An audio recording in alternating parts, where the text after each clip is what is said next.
Salut, c'est Théo Andan, athlète français. Je fais du 400 mètres. Bienvenue sur Athlètes mondiaux. Salut tout le monde, bienvenue dans ce nouvel épisode d'Athlètes mondiaux, le podcast 100% athlète qui donne la parole aux meilleurs athlètes du monde. Cette semaine, j'ai le plaisir de recevoir Théo Andan, champion de France de 400 mètres et vice-champion du monde du 4x400 mètres l'été dernier à Budapest, avec Ludivine Vaillant, Gilles Biron et David Sombé. Avec Théo, nous avons parlé de ses débuts en athlète et de ce qu'il doit à son premier entraîneur, Jacques Condusso, mais aussi de son arrivée à l'INSEP, du passage des catégories jeunes à la catégorie senior et des moments clés de sa jeune carrière. Et bien sûr, nous sommes revenus sur les mondiaux de Budapest et la magnifique médaille d'argent du 4x4 français. Vous entendrez également Théo parler des ambitions du collectif 4x4 ainsi que de ses ambitions personnelles pour 2024. Pour info, nous avons enregistré cet épisode le 19 janvier 2024. Bonne écoute! Salut Théo, bienvenue sur le podcast. Bonjour. Au moment où on enregistre cet épisode, c'est l'hiver pour moi, mais pour toi c'est l'été, c'est ça? C'est ça, là je suis en Afrique du Sud, je suis à Pretoria depuis 5 jours maintenant. Je suis parti pour un long stage de 2 mois. Là on reste 15 jours en Afrique du Sud avec mon groupe et ensuite on va en Australie et en Nouvelle-Zélande pour faire un autre stage. Et il y aura des meetings aussi qui sont prévus. Quand tu dis ton groupe, ça veut dire que vous êtes plusieurs coureurs de 4 à être partis ensemble? Exactement, il y a mon groupe d'entraînement de l'INSEP avec Ludovic Ousseni, Fabrizio Saidi. Plus là en ce moment il y a Thomas Jordier et Jimmy Vico et Jean-Pierre Bertrand qui sont avec nous en Afrique du Sud. Il y aura que Thomas qui va venir avec nous en Australie pour quelques jours. Mais voilà, on va faire ce périple ensemble. Donc tu fais pas de saison indoor? Ouais, du coup, pas de saison en salle. En fait, je vais faire des compétitions. C'est comme si je faisais une saison en salle, mais à l'extérieur, en fait, en faisant des compétitions en Australie, quoi. Je fais quand même des compétitions cet hiver, mais non, je vais pas courir en salle en France. Normalement, tu es à l'INSEP, c'est ça? Oui, je vis à l'INSEP. Ok, donc tu as quand même des infrastructures à l'INSEP pour t'entraîner à l'intérieur. Pourquoi avoir fait ce choix de partir dans l'hémisphère sud? Bon, on voulait faire des meetings parce que vu qu'il y a les Europes qui arrivent tôt au mois de juin, donc en plus nous on a les championnats du monde de relais au début mai, donc en fait la marge elle est assez courte pour réaliser des meetings et si on veut faire ou confirmer des minima, donc on a fait ce choix de partir en Australie pour faire des meetings et tenter de se rapprocher des minima pour les Jeux et de faire les minima pour les Europes aussi. En termes d'infrastructure, il y a quoi là où t'es? Parce qu'on voit beaucoup d'athlètes de l'hémisphère nord qui vont dans l'hémisphère sud pour faire des stages, mais on n'a pas forcément idée de ce à quoi vous avez accès. Par exemple, là, je suis à Pretoria. C'est un peu moins connu que Potchefstroom ou Stellenbosch. Mais là, je suis dans une université, par exemple. Donc, un peu à l'université américaine, un peu moins grand, par contre. Il y a une piste en herbe, une salle de muscu, une piste en tartan. Non, franchement, c'est idéal. En plus, c'est calme. Il n'y a pas trop de monde. Et franchement, c'est cool. Il fait bon vivre, quoi. Tu dis souvent en interview que tu fais de l'athlète pour les émotions que ça te procure à toi et pour les émotions que ça procure aux gens autour de toi. C'est quoi ton premier souvenir d'émotion ressenti grâce à l'athlète? Peut-être une émotion qui t'a donné envie de continuer quand t'as commencé? Je pense quand je fais mon premier titre de champion de France en salle, en cadet, en 2016, il me semble. Et là, j'ai vu que mes parents ils étaient fiers de moi, mon coach de l'époque était fier de moi, et du coup, ça donne envie de continuer. Enfin, en fait, quand je vois mon père qui me pousse et qui est super fier de moi à chaque performance, etc., moi, c'est ça vraiment qui me pousse chaque jour à m'entraîner et à faire des compétitions, quoi, parce que ça permet de rendre fier ma famille. Quand je vois ma famille qui me suit, qu'elle soit à l'étranger ou en France, et qui m'envoie des messages tout le temps, c'est ça vraiment qui me donne de l'énergie pour continuer. Donc si t'avais été dans une famille où on t'avait dit que le plus important c'était les études et qu'il fallait pas que le sport ça te distrait, t'aurais sans doute pas eu envie de continuer. Je sais pas, mais je pense que j'aurais pas eu autant cette détermination, quoi. Vraiment, là, j'ai la chance, voilà, d'être dans une famille, enfin, d'avoir des parents, même des proches qui me poussent tous les jours, même quand j'ai des moments difficiles, qui sont toujours là à me motiver, à me pousser, à dire que, voilà, je sais pas parce que j'ai raté une compétition que c'est fini, que, voilà. Tu vois, j'ai eu des moments de doute et tout, ils ont toujours été là vraiment à me donner de l'amour et de me pousser à croire en moi. T'as commencé par le foot, c'est ça? À l'âge de 6 ans, ouais. Et l'athlète, c'était quoi? C'était un choix par défaut? Euh, ouais, un petit peu. Enfin, moi, je dis toujours que si j'avais pu faire carrière dans le foot, j'aurais préféré faire carrière dans le foot, c'est sûr. Après, au début, ouais, c'était peut-être un choix par défaut. Après, quand j'ai vu là où ça pouvait me mener, forcément, j'ai commencé à penser autre chose, quoi. Mais au tout début, ouais, je suis parti à l'athlé parce que bon, je savais que j'aurais pas pu faire. Je pense pas que j'aurais pu faire carrière dans le foot. Et aussi parce que j'avais des problèmes au genou qui ont fait que j'ai dû changer de sport après J'ai commencé l'athlé parce que je savais que j'avais des capacités. Par exemple, au foot, c'était toujours moi, enfin, c'est moi qui courais le plus vite de l'équipe. Et je savais que voilà, j'avais des capacités en vitesse. Et même quand je faisais les crosses du collège, c'est moi qui gagnais, par exemple. Donc je savais que voilà, j'avais des facilités. Et puis j'ai toujours aimé regarder ce sport à la télé. Donc je me suis dit, bon, il faut essayer. Et puis mes parents, ils m'ont toujours poussé à faire de l'athlé. Moi, je voulais pas trop. Et bon, au bout d'un moment, voilà, je suis tombé dedans, quoi. Mais les problèmes de genoux dont tu parles, c'était un problème pour le foot, mais pas pour l'athlé. Non, c'était pas un problème pour l'athlé. Et bah, du coup, c'est pour ça que je suis parti là-bas, hein, parce qu'il fallait que je pouvais plus quoi, faire du foot. Après, j'ai repris. À un moment, je faisais foot et athlé. Et après, il fallait prendre une décision. Et du coup, j'ai dit, ouais, on va faire de l'athlé, quoi. Déjà à l'AS Monaco à l'époque. Ouais, depuis le début. T'habites Monaco? Non, j'habite à Menton, qui est à la frontière italienne, et c'est à 15 minutes de Monaco en voiture. Et t'as la double nationalité? Non. Il y a beaucoup de monde qui me pose cette question parce que je fais des compétitions avec Monaco à l'international. Il y a une compétition qui s'appelle les Jeux des petits États d'Europe. En gros, c'est une compétition comme les Jeux olympiques en plus petit et ça regroupe tous les pays d'Europe qui ont moins de 1 million d'habitants. Ok. Et en fait, je peux représenter Monaco dans cette compétition parce que Monaco a le droit d'avoir des athlètes qui sont licenciés depuis plus de 2 ans et qui habitent dans des communes limitrophes, ce qui est mon cas. Je savais pas qu'on pouvait représenter 2 pays différents la même saison. Bah, je pense qu'il y a des accords. Moi aussi, au bout d'un moment, quand je suis rentré en équipe de France A, je me suis dit, bah, peut-être que je pourrais plus représenter Monaco. Et je pense qu'il y a des accords qui ont fait que je peux, justement. Je pense que c'est la compétition. Je pense que je pourrais pas faire des championnats d'Europe, par exemple, avec Monaco. Ok, Tu vois, en fait, je pense qu'il y a un accord avec cette compétition précise qui fait que je peux. d'accord. À ton avis, ton premier coach d'athlé, il garde quel souvenir de toi? Je pense qu'il garde. Franchement, c'est difficile comme question. Je pense que il garde un. Je pense qu'il a vu. En fait, dès le début, il avait vu que j'avais du potentiel. Même avant que je fasse de l'athlé, lui, il venait souvent sur les crosses des collèges, etc. Il avait un œil et il m'avait déjà repéré. Et le jour où je suis arrivé à l'athlé, il était super content que je vienne. Et j'avais commencé par du sprint, des sauts et tout. Et lui, il entraînait plus le demi-fond. Et il voulait absolument que je vienne sur le demi-fond pour qu'il puisse avoir un œil sur moi et puis m'entraîner quand je suis passé cadet. Mais je pense que le souvenir qu'il a de moi, c'est de quelqu'un qui est assez rigoureux et motivé, je pense. Donc il avait pas vu que le potentiel physique chez toi. Non, je pense pas. Non, je pense qu'une fois que voilà, il s'est mis à m'entraîner, il a vu que j'étais quelqu'un d'assez sérieux et ouais, et motivé. Est-ce que tu penses que tes débuts dans le sport, dans un sport co, ça explique pourquoi maintenant t'aimes autant le relais? Euh, je sais pas. Après, je pense que moi, je suis d'une nature assez généreuse aussi. Je pense que c'est dans ma nature, c'est mon caractère qui fait ça. Après, je pense que oui, d'avoir commencé dans un sport co et d'avoir ouais, fait du sport co pendant un long moment, je pense que oui. Mais ouais, je pense qu'aussi mon caractère, il fait que voilà. Le premier coach dont on parlait tout à l'heure, c'est Jacques Candussot. Exactement. J'ai eu des coachs quand je suis arrivé en Benjamin minime, mais vraiment celui qui m'a formé, c'est Jacques, ouais. Qu'est-ce que tu estimes lui devoir? Bah, beaucoup de choses parce que il m'a appris une rigueur, on va dire, qui me sert encore aujourd'hui.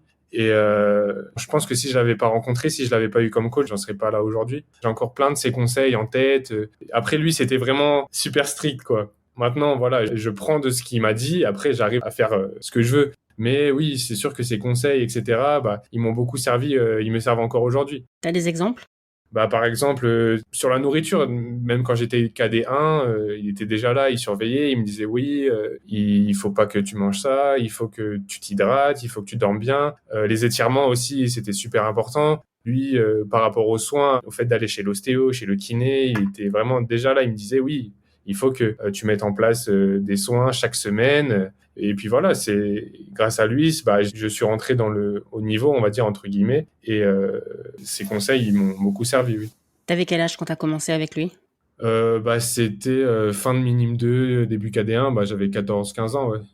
Et à l'époque, tu comprenais déjà pourquoi tu faisais tout ce que tu faisais ou est-ce que parfois t'avais juste envie de faire comme les copains, de sortir et tout ça? Non, non, je comprenais déjà. Je comprenais pas tout, mais oui, je savais que il fallait avoir une certaine rigueur si on voulait être le meilleur, quoi. Ouais, qu'il fallait mettre toutes les chances de son côté. Donc oui, oui, je le comprenais. Après, c'est sûr que des moments, bah, c'était un peu difficile parce que, enfin, difficile. je faisais des choix, quoi. J'allais plus trop en soirée avec mes potes, etc. Je savais que voilà, je pouvais faire les France ou les trucs comme ça. Je savais que voilà, il y avait une période où je devais être un peu plus sérieux. C'est en 2017 que tu as décidé de partir à l'INSEP. En novembre 2017, ouais. Tu avais déjà battu le record de France cadet en salle. Ouais. Qu'est-ce qui a motivé ton choix à l'époque? C'était le manque d'infrastructures là où tu étais? C'était quoi? Bah, en fait, je sortais de ma meilleure année. Bah, depuis que j'avais commencé l'athlé, c'était ma meilleure année. J'avais été champion de France en salle. Enfin, j'avais fait record de France cadet en novembre 2016. Après, j'avais fait champion de France en salle, champion de France en extérieur. Et j'avais fait mes championnats d'Europe junior. Et en fait, à ce moment-là, bah, je venais d'avoir mon bac et je rentrais à la fac à Nice. Et le rythme de vie, il me convenait plus. Il fallait que je prenne ma voiture le matin, que j'aille jusqu'à la fac, que j'aille en cours et après que j'aille au stade à Monaco, que je rentre chez moi. Enfin, c'était compliqué et j'avais peur que bah, ça me prenne trop d'énergie et que bah, je puisse pas y arriver. Et en fait, j'ai eu la chance que aux Europes Juniors, bah, j'ai rencontré mon coach actuel, Marc Vecchio. Ok. Et en fait, le feeling, il est tout de suite passé. Même avec mon coach, mon premier coach, le feeling est passé avec lui aussi. Et en fait, ils avaient un peu la même manière de voir les choses au niveau de l'entraînement. Et on en a discuté avec Jacques, mon premier coach, et on a décidé que voilà, on m'a proposé la solution d'aller à l'INSEP parce que j'avais contacté la fédération pour leur dire que bah, ça me convenait plus ma situation actuelle, il fallait trouver une solution. Et du coup, on m'a proposé de rentrer à l'INSEP et j'ai accepté. En fait, ça s'est fait super vite. Si tu veux, 3 semaines avant que j'intègre l'INSEP, jamais j'aurais pensé que je serais à l'INSEP, quoi. Genre, ça se fait super vite. Puis voilà, c'est comme ça que je suis rentré à l'INSEP et voilà, j'y suis toujours. Et tu as continué tes études à l'INSEP? Bah, j'ai continué à l'INSEP, j'ai fait 1 an de STAPS parce que j'étais en STAPS et en fait ça m'a pas plu du tout et après j'ai changé et puis je suis rentré en école de journalisme et j'ai eu mon diplôme de journaliste. Mais à l'INSEP, il y a les infrastructures pour faire ses études ou c'est à l'extérieur? Ouais, il y a des infrastructures. Je sais que, enfin, il y a un STAPS où tous les élèves de, bah, ceux qui veulent faire STAPS, ils vont là-bas. On sort pas de la structure, on reste dedans. Ensuite, je crois il y a des BTS. Tu peux passer ton diplôme de coach et il y a bah, l'école de journalisme Sportcom que j'ai fait. Donc en fait, quand tu es à l'INSEP, tu quasiment jamais besoin de sortir, si?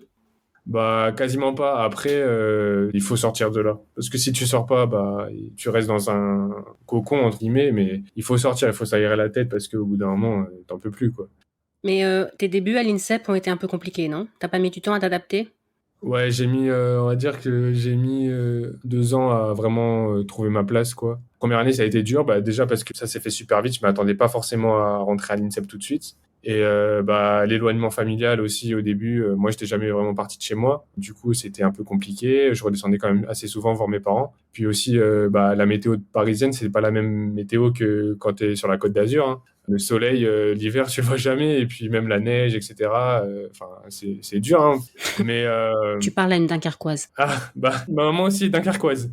Mais ouais, c'était dur. Et puis, moi, je suis de nature assez timide. Donc, je suis arrivé là-bas.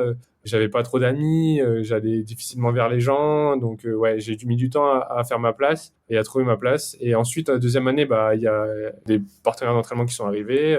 Il y a Fabrizio, Wilfried à l'époque qui est venu, Luigi et tout. Donc, là, ça a commencé, voilà, vraiment j'ai commencé à me plaire à l'INSEP. Même si au début, bah, les performances n'ont pas suivi, hein. Les 2 premières années, bah, je battais pas mon record. J'ai douté et je me suis dit, bah, ça se trouve, c'est pas la bonne solution. C'était pas le bon choix. Mais bon, moi, j'ai toujours cru que, voilà, au bout d'un moment, ça allait payer. Et puis, je vois pas pourquoi en junior 1 et tout, ça allait. Et puis que là, je mettais des ingrédients en plus, etc. J'étais plus professionnel, entre guillemets, dans ma vie d'athlète. Et pourquoi ça payerait pas? Je pense que c'est juste que j'ai eu un problème d'adaptation et j'ai pas trouvé mon équilibre au début. Et à la fin, je l'ai trouvé, quoi. C'était juste une question de temps ou t'as changé des choses?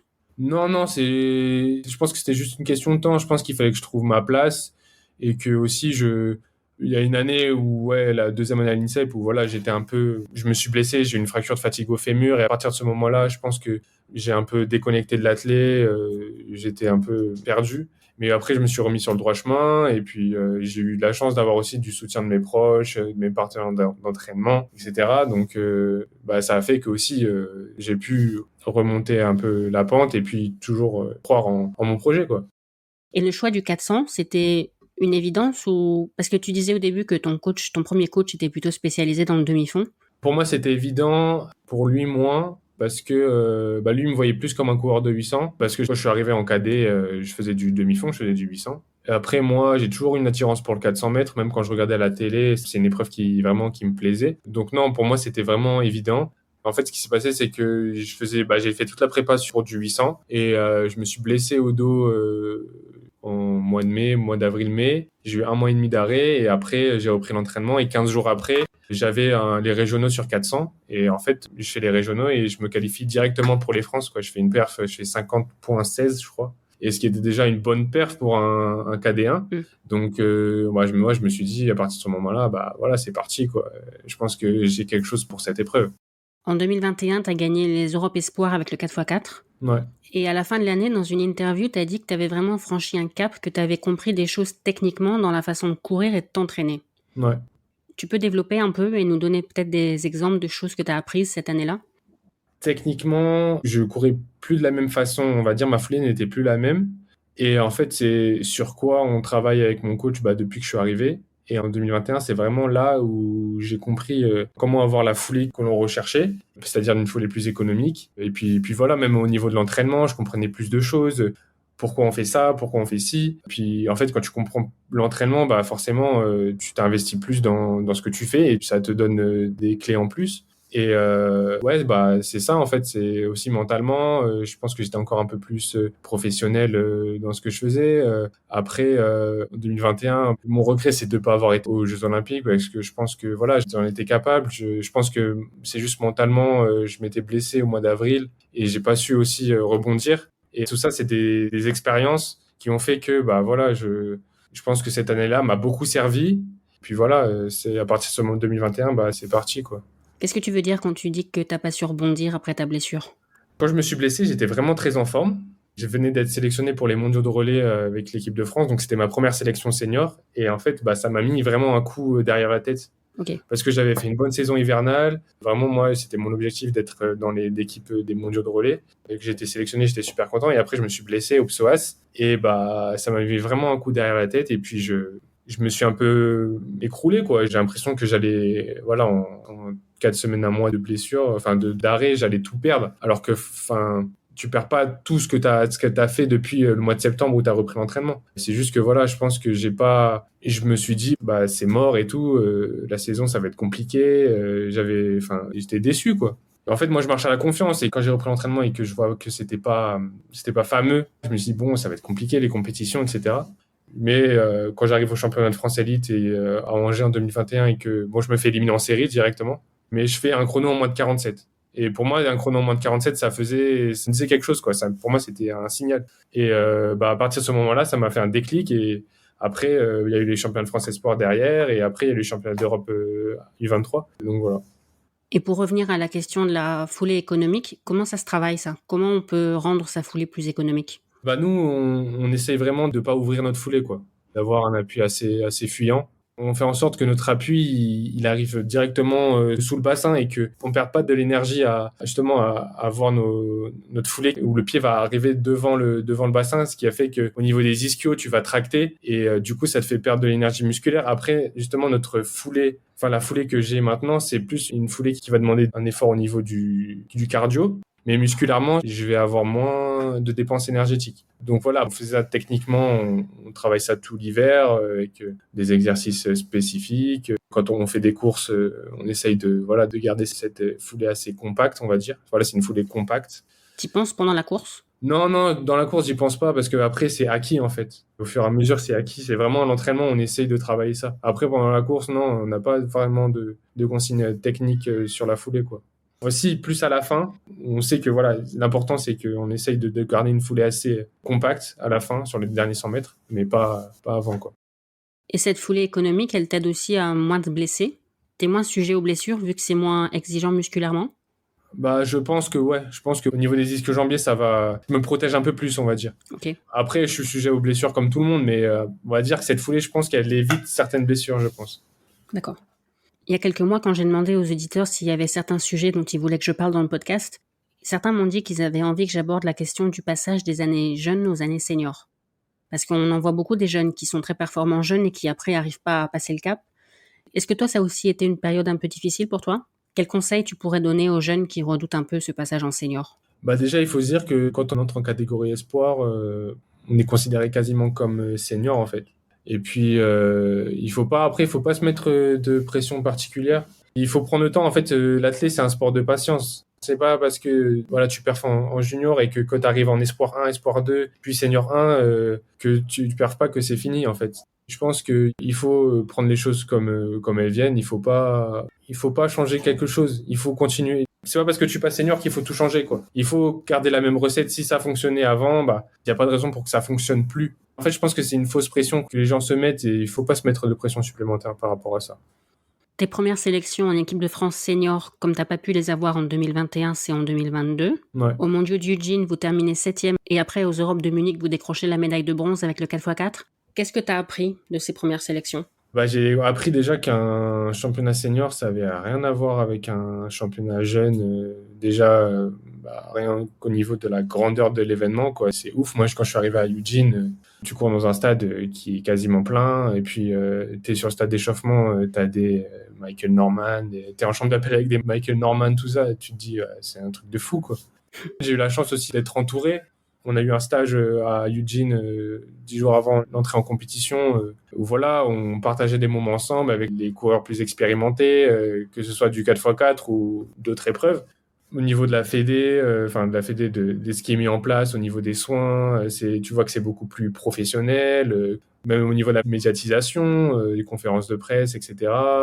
T'as pas tout ça quand t'es un jeune. Donc, non, franchement, quand tu arrives là-bas, c'est super cool, hein. Moi, j'ai trop kiffé, hein. Quand j'ai couru la première fois à Eugene, les séries du relais, franchement, c'était incroyable. Quand je suis sorti du stade, j'avais qu'une envie, c'était de retourner le lendemain tout de suite pour faire la finale. C'était vraiment trop bien. Vraiment, je crois que c'est la course où j'ai le plus kiffé courir de toute ma carrière, je pense. Qu'est-ce que t'as kiffé? Je sais pas, je courais dans un stade, c'était plein. Et je sais pas, j'ai eu une sensation, genre vraiment, je prenais vraiment du plaisir.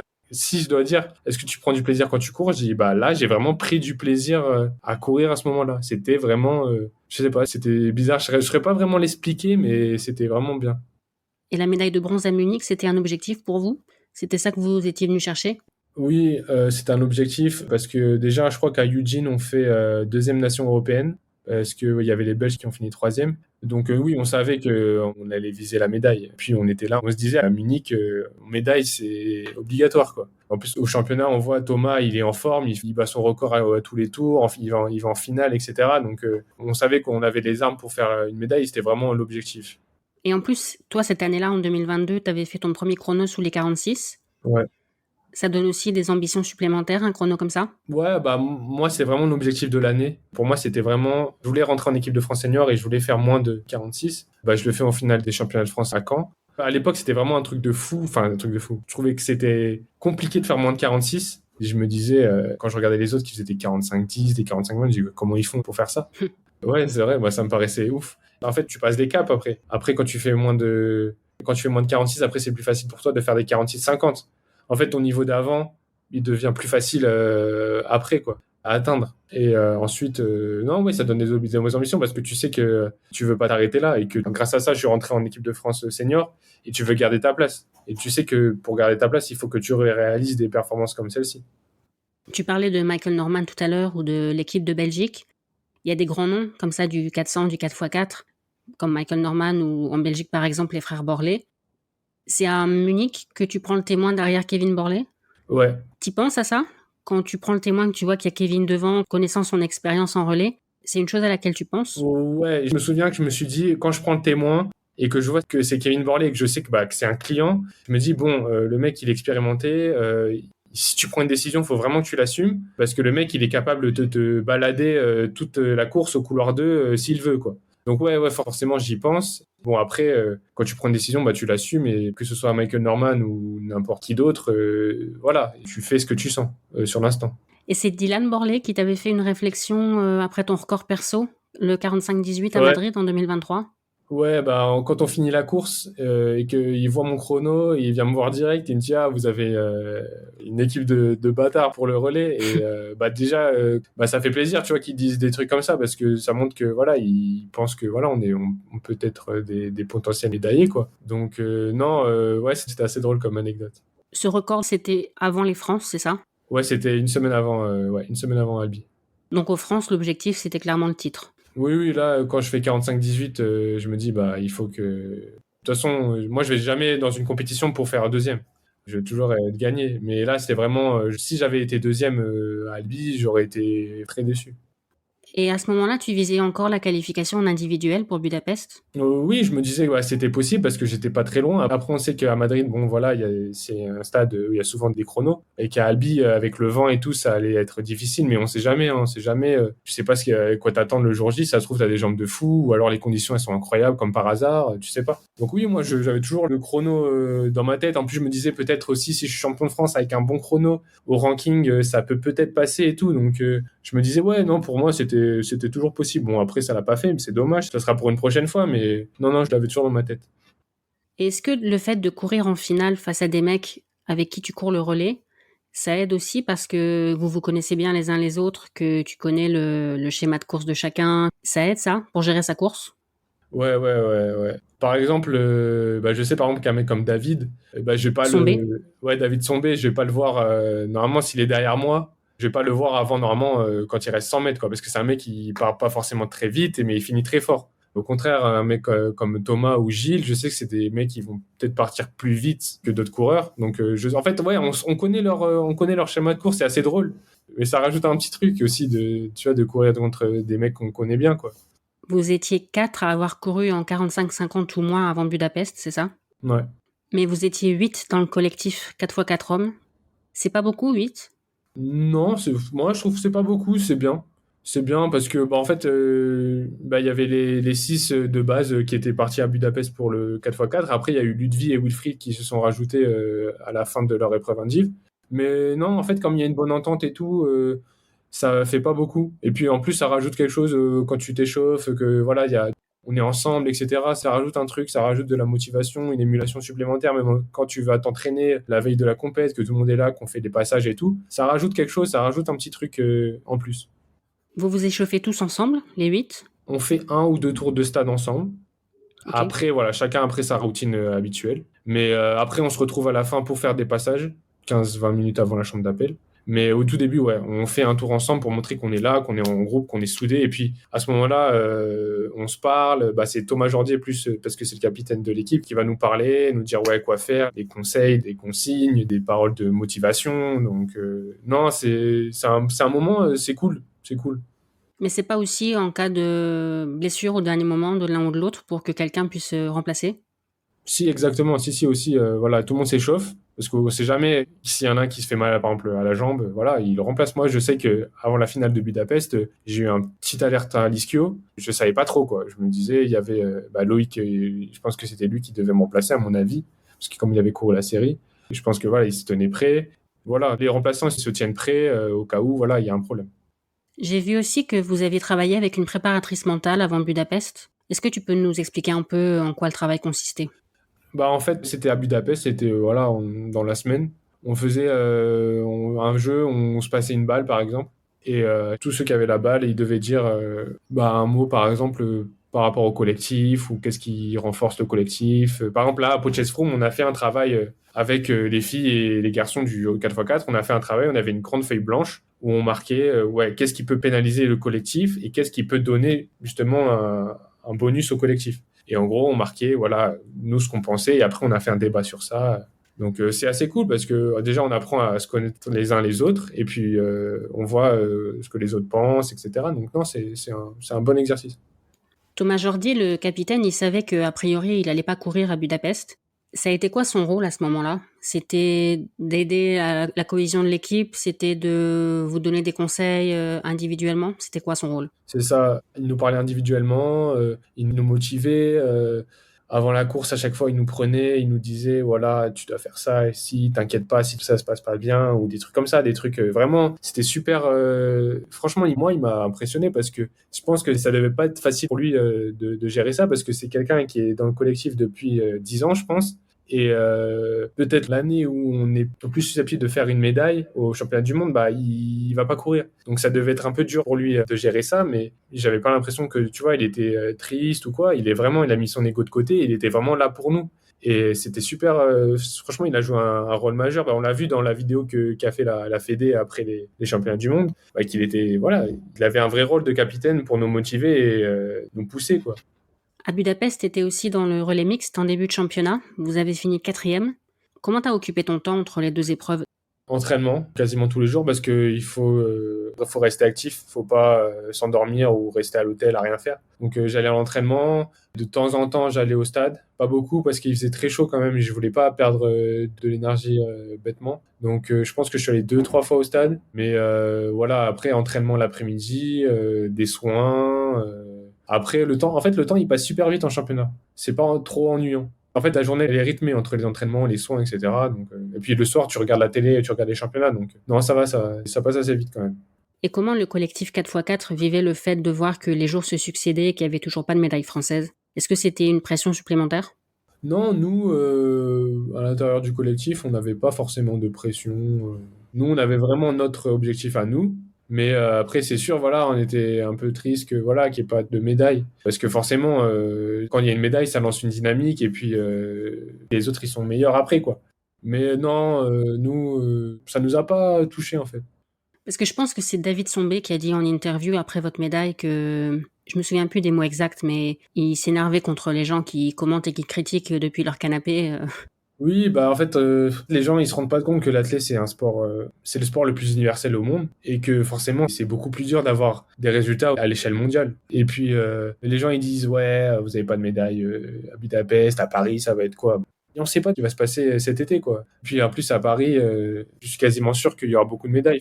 L'objectif Paris 2024 est dans la tête de beaucoup d'athlètes et c'est sûr que ce qui va se passer à Paris avec l'effet Paris à domicile et tout, c'est sûr que ça va transcender des gens et il y aura des surprises, je pense, et il y aura des bons résultats, c'est sûr. Pour revenir à Budapest, en série, les choses avaient pas trop bien commencé. En série du 4x4 hommes, tu prends le témoin en 5e position, c'est ça? Oui. Tu vas peut-être pas valider ce que je vais dire, mais d'une certaine façon, c'est toi qui qualifie l'équipe pour la finale. Tu gardes quel souvenir de ton 400? Comment t'as géré ton effort?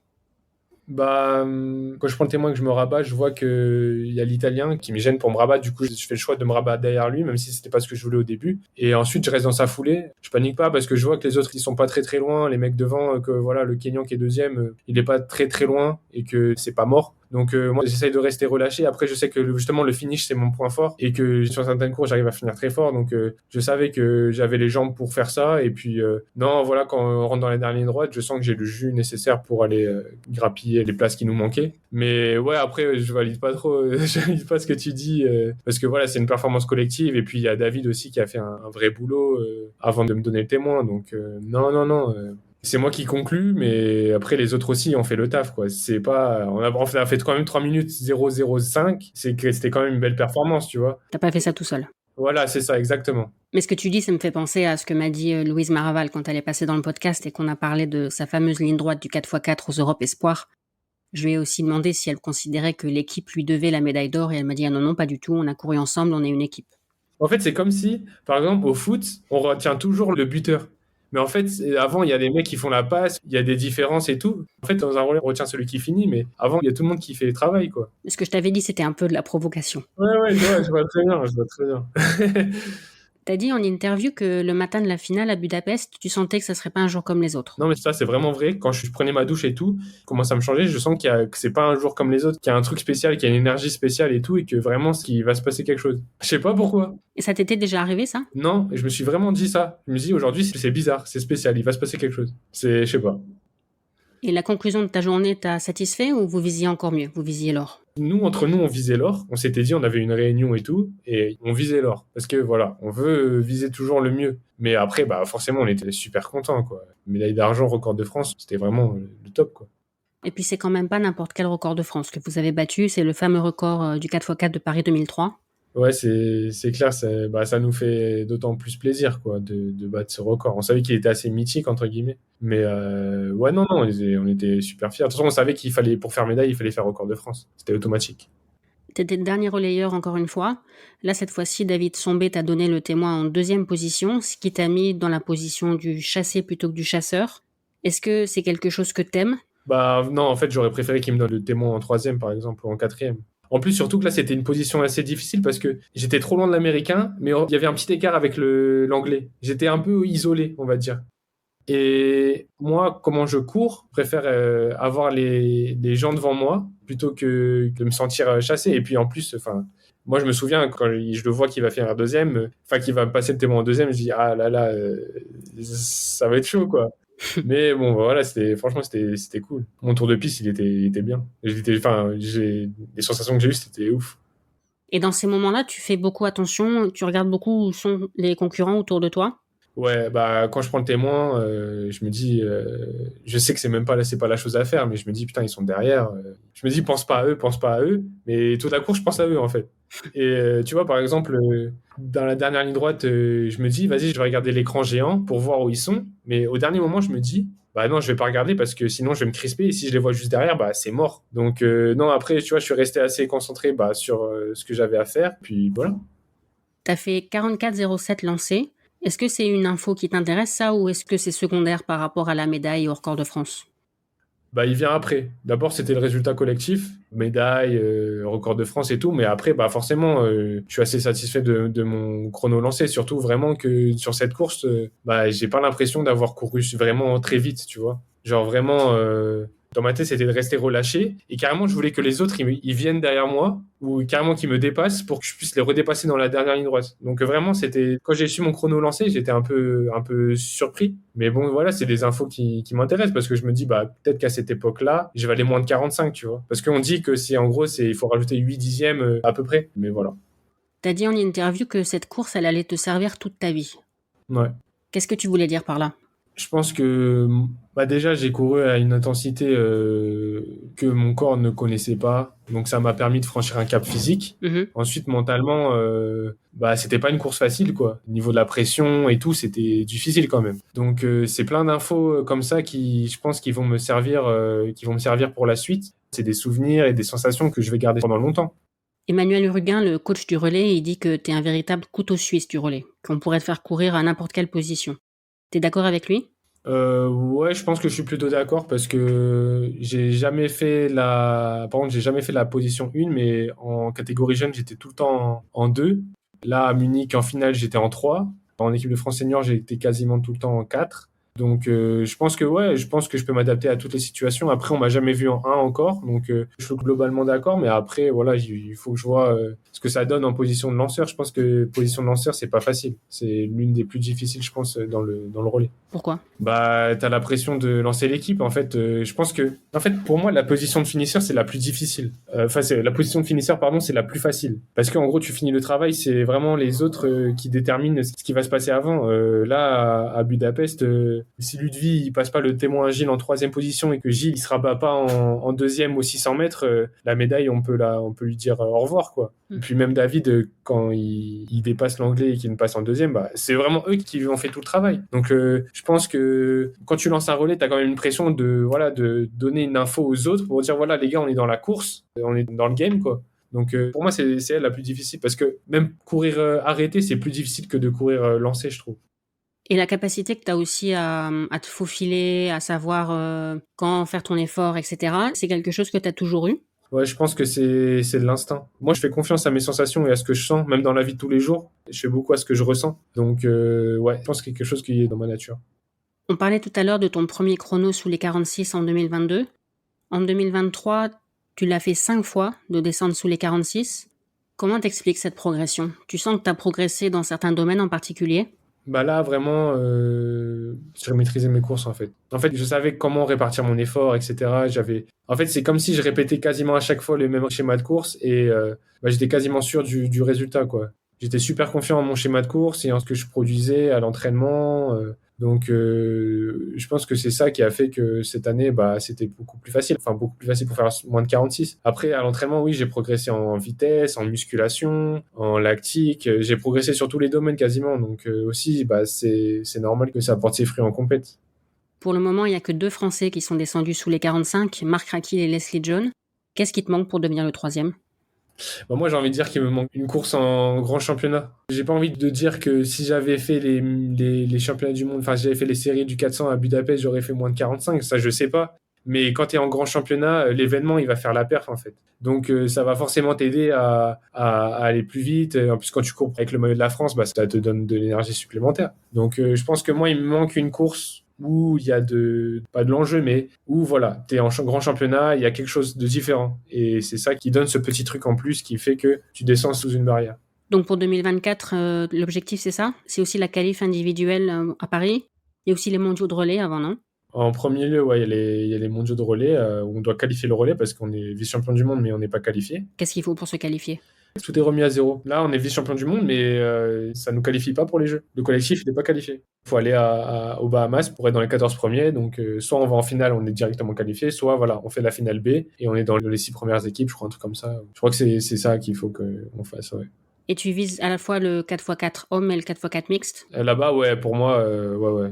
Plus je cours, plus je suis content, tu vois. Après, je pense que, voilà, après, on verra selon la forme du moment. Ça se trouve, il y aura des personnes plus en forme que d'autres. Donc, après aussi, l'objectif là-bas, si j'ai bien compris, c'est aussi de tester les gens dans des positions ou de tester, voilà, des gens qui n'ont pas eu encore trop leur chance, tout en amenant la meilleure équipe là-bas.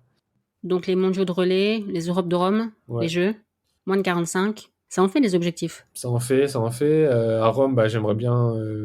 J'ai envie de dire qu'un podium, c'est pas impossible, hein. Un podium à Rome, c'est pas impossible en indiv, hein. Je pense que si j'arrive à me rapprocher des 45-0, descendre un peu sous les 45, je pense que c'est totalement faisable. Ensuite, avec le relais, bah, on va être champion d'Europe parce que on a fait vice-champion du monde, donc on doit être champion d'Europe. Et ensuite, bah, les JO, moi j'aimerais bien faire une finale, quoi, en indiv. Je pense que c'est possible aussi, hein. Faut être ambitieux, même si voilà, j'ai pas encore les minima et que je suis un peu, on va dire, entre guillemets, assez loin de ça. On n'est pas à l'abri que voilà, je gagne encore 5 dixièmes. On sait pas de quoi il fait demain. En tout cas, moi, je travaille dur, je travaille pour et j'ai cet objectif en tête. Donc, et puis voilà, avec le relais, on va être champion olympique. Je pense que voilà, on n'est pas loin et que c'est faisable. Est-ce que tu es prêt pour la dernière ligne droite du podcast? Je suis prêt. Elle est garantie sans lactique, celle-là. C'est des questions qui partent un peu dans tous les sens. L'idée, c'est que tu me répondes du tac au tac. La chanson que tu as écoutée en boucle en 2023? J'ai pas une chanson en boucle, mais je pense que c'est Chacola. Chacola, je l'écoutais quasiment à tous mes échauffements en compète. Surtout à Budapest, c'était que Chacola dans les oreilles. Si tu pouvais changer de vie avec n'importe qui pendant une journée, tu choisirais qui? Oula. Peut-être avec un footballeur professionnel pour voir c'est quoi de jouer au foot en professionnel, quoi. Est-ce que tu as une peur irrationnelle? Et si oui, laquelle? Est-ce que j'ai une peur irrationnelle? Non, pas forcément. Très bien. C'était quoi ton plat préféré à la cantine à l'école? Je pense lasagne, hein. Lasagne, hein, ça bouge pas. Classique. Classique, hein. Si tu pouvais voyager dans le temps, tu préférais voyager dans le passé ou dans le futur? Très bonne question. Je pense dans le passé, pour voir comment c'était avant. La dernière série que t'as bingée, dont t'as regardé tous les épisodes d'affilée? Là, c'est sur Netflix, c'est Double Piège. J'ai vu passer, mais j'ai pas regardé. Donc tu recommandes? Ouais, ça va, c'est pas mal. Ok. Si tu pouvais réaliser un vœu, n'importe lequel? D'être champion olympique. Et la question que je pose à tout le monde, ce que j'aime le plus dans l'athlète, c'est son côté universel. Qu'est-ce que toi t'aimes le plus dans l'athlète? C'est les valeurs que l'athlète nous inculque. C'est le respect, le dépassement de soi, l'humilité. Je pense qu'il n'y a pas beaucoup de sports où on peut retrouver des valeurs comme ça. Si j'étais mauvaise langue, je te dirais: ah bon, dans le foot, c'est pas comme ça? L'humilité, je suis pas sûr. C'est vrai. En plus, toi, t'as choisi le 400, une discipline où l'entraînement est tout sauf facile. Ça rend humble, non? On sait qu'on doit souffrir pour réussir, hein, donc c'est pas parce que, en plus, même l'athlète, hein, c'est un sport, on se remet tout le temps en question, hein, c'est pas parce qu'on réussit une année que forcément l'année d'après on va réussir, hein. C'est ça aussi la beauté de ce sport, hein. Oui, je t'avais entendu dire ça dans un autre podcast, ça m'avait surprise. Tu trouves que c'est bien, justement, qu'on remette les compteurs à zéro à chaque fois? Ah, clairement. Je pense qu'on s'ennuierait si vraiment, si tout était acquis, on s'ennuierait, hein. Et puis, même si c'est chiant chaque début de saison de repartir à l'entraînement, de refaire les trucs et tout, c'est chiant. Mais après, tu sais, quand tu perds, tu sais par quoi t'es passé, en fait. C'est ça qui est beau. Ouais. Est-ce que tu veux ajouter quelque chose? Bah, que ton podcast est très très bien. Merci. Et que franchement, ça fait plaisir, ça fait du bien aussi d'entendre d'autres athlètes s'exprimer, etc. et de partager leurs expériences. Je commence à réinviter des athlètes qui sont déjà venus. J'ai notamment eu Hugues Fabrice Zango qui est venu début 2023 et qui est revenu là, après le titre mondial et son doctorat. D'accord. Donc toi, si tu veux revenir après le titre olympique, t'es le bienvenu. Le rendez-vous est pris. Très bien. Merci. Merci à toi. Merci Théo d'avoir accepté mon invitation. Et merci à vous d'avoir écouté l'épisode jusqu'au bout. Si vous avez écouté l'épisode jusqu'au bout, justement, n'oubliez pas de vous abonner pour ne pas manquer les prochains. Laissez 5 étoiles et un commentaire sur Spotify et Apple Podcasts et parlez du podcast autour de vous. Vous pouvez aussi soutenir le podcast via Tipeee. tous vos dons, quel que soit leur montant, à partir de 1 euro, contribuent aux prochains épisodes. Merci et à la semaine prochaine.